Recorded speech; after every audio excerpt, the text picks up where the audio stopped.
Hello，大家好。咁快已經12月啦，咁亦都係今年嘅最後一集 in All In with Raymond。咁上一次我同大家見面嗰時咧，我都有講過話，即係12月有可能有個 Christmas Rally 嘅。咁亦都即係睇到 Tesla 而家上翻嚟已經450蚊啦。咁有機會係會創新高嘅 which is 480蚊上一次嘅新高。咁我 expect 即係今年年底我 first week of January 係有機會見到呢個新高啦。咁但係點睇2026年呢？咁我覺得都有啲 headwind 嘅，因為長遠嚟講，我係絕對係一個好 bullish on Tesla 嘅。我亦都有講過話，即係投資係要講長，要 looking at 3年或以上嘅投資嘅 horizon 啦。咁但係如果睇短線又點睇呢？即係由2026年有乜機會俾到我哋？即係如果係想我唔想投資長遠嘅，但係即係話想話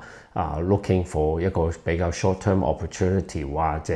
或者你係想用2026年嘅嚟部署你長遠嘅投資 in Tesla 嘅，咁呢集我想同大家傾下有幾點要注意嘅。咁大家睇到12月個氣氛個市係比11月好翻嘅，咁期望呢個禮拜美國Federal Reserve 會減息啦，咁同埋最近美國嘅 Secretary of Commerce Howard Lutnick 亦都有講過話，即係佢係 all in 呢個 robotics 嘅 industry， 因為美國係擺咗 robotics 去 in 一個 key industry for US 嘅 in competition with other countries like China， 咁所以佢係會有啲 tax incentive同埋會 invite 有啲私人機構去參與啲 government program，咁絕對呢啲係會 beneficial to companies like Tesla。咁亦都有佢有同Apptronic Boston Dynamic 去討論過呢個問題嘅。咁呢個消息一出咗咧，即時嗰啲robotic 嘅公司喺美國就即刻反彈咗，咁 Tesla 都升咗4至5% 嘅。咁呢一刻咧heading into 2026年咧，咁有幾點我想大家要注意啦。咁第一點就係即係我擔心係會有一個機會 Tesla 會 face Q4 啦同 Q1 一個 earnings drop 嘅，因為Q4 咧就即係佢個業績會1月底會出啦，咁所以 that's why I think 1月頭都即係個 Tesla 個股價都係應該係quite strong 嘅，咁但係去到月中咧1月中咧，咁就開始會講翻個 focus on 個 Q4 嘅 earnings 啦。咁我覺得要注意就係有可能，點解我覺得有可能 earnings drop 咧？就係第一，佢嗰個 EV sales 咧after September 嗰下谷晒上嚟，因為啲人就攞嗰個 tax credit 啦，咁之後the fourth quarter 就冇咗嗰個 tax credit 啦，咁亦佢嗰個新嘅cheaper model Y and Model 3 and Y 咧，喺美國銷售。我覺得係第一唔係暫時睇落去個銷售唔係比預期咁理想咯。第二就係有可能亦都 cannibalize 咗去個 premium model， 啲人買咗平嗰啲就唔買貴嗰個Model Y 同 Model 3嘅。咁呢個係大家要注意啦。第二就係有possibility of 個 margin contraction 啦，咁 I think with 佢個raw materials because of tariff 嗰度啦，coming from overseas， 咁亦都我覺得會係個 cost 會係高咗，同埋佢係抌多咗 capex in for Cybercab Optimus 呢啲 higher R&D cost 咧就會亦都 impact 佢個 margins 啦。咁所以佢嘅 average selling price 應該 ASP 係會跌咗嘅，咁 so I think it would affect 佢個 operating margin， 因為亦都競爭多咗啦 from China 嗰方面 ，BYD 大家都知道啦，咁亦都公布咗佢哋個 sales in China 係跌緊嘅，咁呢樣嘢亦都會一個派咁個 even though 個 overall EV market 係增長啦，咁但係小米啊其他啲manufacturer 亦都growing 呢個 eating into 呢個 pie 嘅，咁所以 Tesla likely 都會有受到影響，即係 not only BYD Tesla 亦都會可能都會個 sales 係會 reflect 到一個slight drop in China 嗰方面，咁但係BYD because China 嗰度 contract 緊咧，佢亦都 try to expand overseas aggressively， 咁亦都係 pushing down the prices， 咁呢樣嘢會令到 Tesla 係會都受到影響 in terms of 佢哋，咁會令到 Tesla 都會offer 多啲 incentives to the buyers， 咁所以亦都係會影響個 margin 嘅 ，and also 係影響緊佢哋個 market share 啦，同埋美國改變咗個政策嗰個 carbon credit 嗰度啦，嗰啲 legacy autos 係亦都買冇咁需要買咁多嗰啲carbon credits from Tesla。咁呢樣嘢亦都影響咗個 revenue 嗰方面嘅，所以我覺得有機會嗰個Q4 earnings 出嗰時咧，咁佢亦都會俾 forecast for 2026嘅 full year 啦。咁我覺得亦都會投資者會 focus 翻 on 佢哋嗰個cash flow 嗰個問題啦，會唔會甚至乎去到一個地步會係 become negative cash flow 咧 ，rather than positive cash flow。咁因為佢嗰個 Optimus 個 program，most of the analysts 係講緊forecast 係20 billion 一個 capex for 2026嘅，但係 that might be too conservative， 因為 ARK Invest 嗰度咧，佢哋就覺得 Optimus 嗰度Tesla 要抌成200 billion up to 200 billion in for the capex to generate enough compute for Optimus。因為 for AI embody AI for autonomous driving 係的確係簡單比一個 general purpose 嘅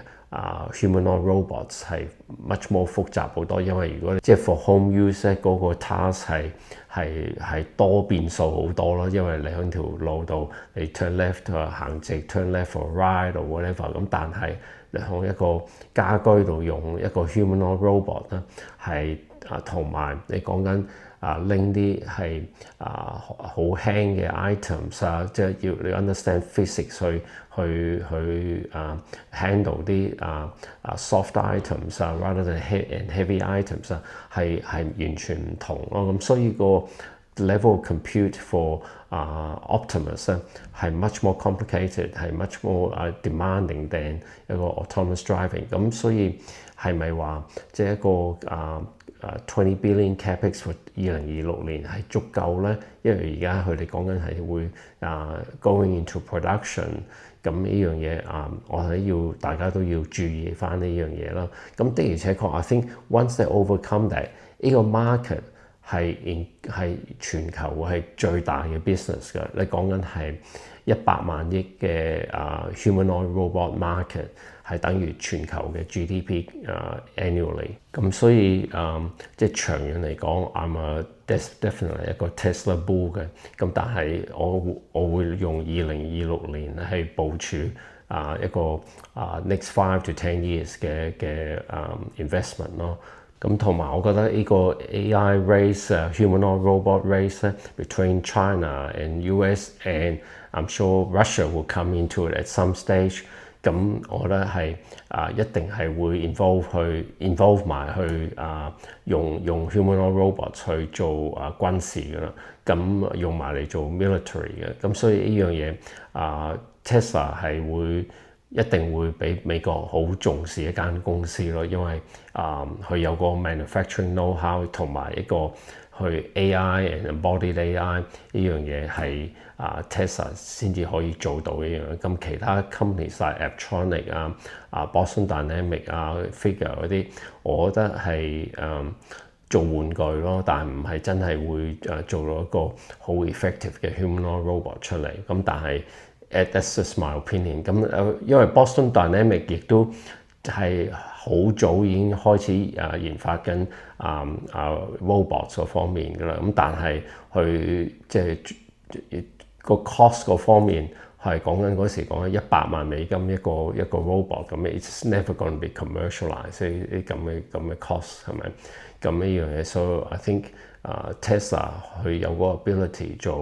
做到 manufacturing motor vehicle 嘅，咁呢樣係俾佢一個好大嘅 advantage，所以一個 know-how。咁亦都你睇到最近啲報道中國嗰邊小米嘅 CEO 亦都講咗話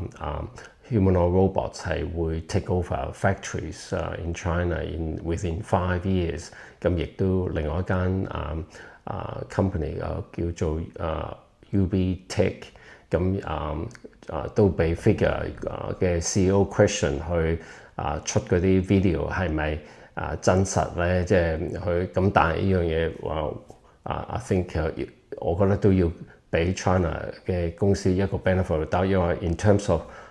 manufacturing，I think China is 冇人叻得過佢哋咯。So in conclusion，I think 即係 within 3年。humanoid robots will be the biggest game in town， 所以一定要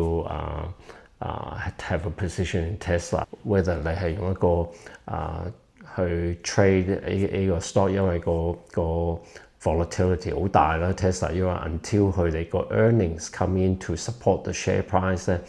呢個 volatility 會 remain 嘅。咁所以呢個大家要注意啦。咁其他嘅 positive signals to look out for 就係可能 FSD 嘅14.3啦會出啦。咁 really just become 即係佢個 fully autonomous 係已經解決晒啦。咁呢一刻而家係 14.2 啦。咁other things I think Cybercab 會唔會further delay？ 咁我覺得絕對有可能嘅，因為同埋美國而家都限，如果佢冇用 steering wheel 咧，冇個軚盤咧，咁只係可以生產2500部車啫。咁呢樣嘢點樣可以去到 scale 咧？咁除非美國係改變呢個 policy 啦，咁 which 我相信 Tesla 係 lobby 緊嘅。咁另外亦都會唔會有其他嘅Legacy Auto 會 license Tesla 嘅 FSD同埋美國會唔會award 一個好大嘅government contract for Optimus for Tesla？ 咁呢啲係絕對係一個 catalyst 去令到Tesla 嘅股價會去急升嘅。咁所以呢啲係要睇呢啲咁嘅 signal， 但係絕對有啲風險咯。I think in terms of earnings 同埋 margin contraction 嗰方面。咁今日係講到咁多啦。咁until next time next year，God bless and 祝大家一個a blessed Christmas。And Christmas is a time to rejoice the birth of Jesus. My heart and thoughts goes to the victims of the Taipo fire and all those people suffering in this world. And we share thoughts for them and we pray for them. God bless.